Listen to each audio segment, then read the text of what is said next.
I know it's been a long time, and this is not the Obliterator deck that you're used to, but it's been a long time. So I thought I'd try something a little different.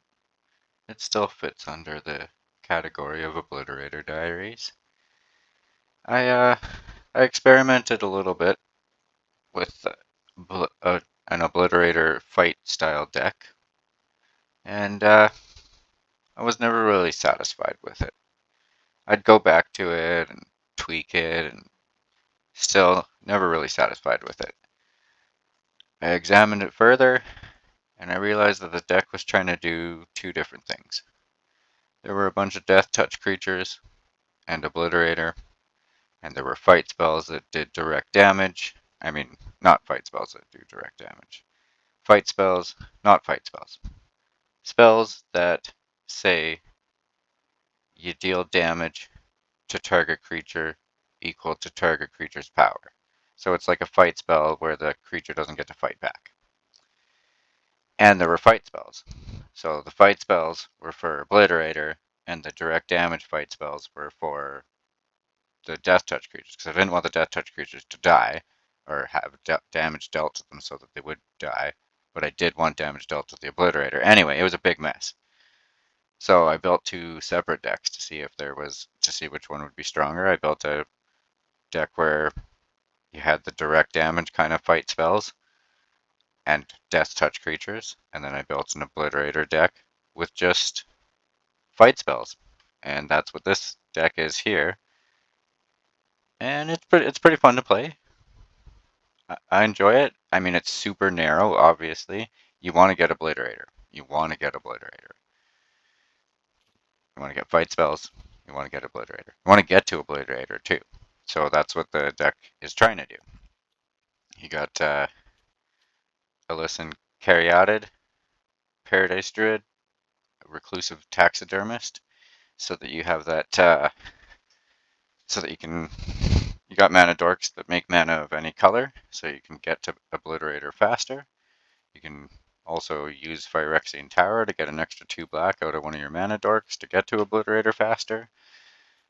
A hidden use of Phyrexian Tower is you can use it to sacrifice your Obliterator so that your opponent doesn't somehow make it deal damage to itself, which is devastating. Why are you using sorcery speed fight spells when there are instant speed fight spells available? Well, because the other powers on these are actually really strong. I skewed towards Snow-Covered Swamps. There's only 6 in the deck, but whatever. Bushwhack lets you look for lands, which is a cool other choice.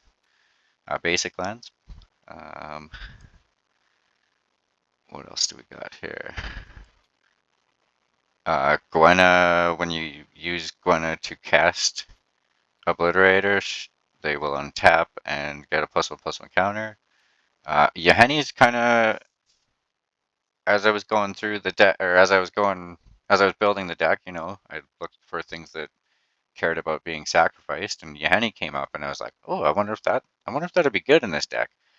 Actually, Yahenni has been incredible. I've had games where I never drew Obliterator, and Yahenni carried me through the whole game, killing a creature, getting an extra +1/+1 counter, fighting another creature, killing it, getting a +1/+1 counter, and just burning through my opponent's whole army, and then attacking with the big Yahenni who's grown from killing all these creatures.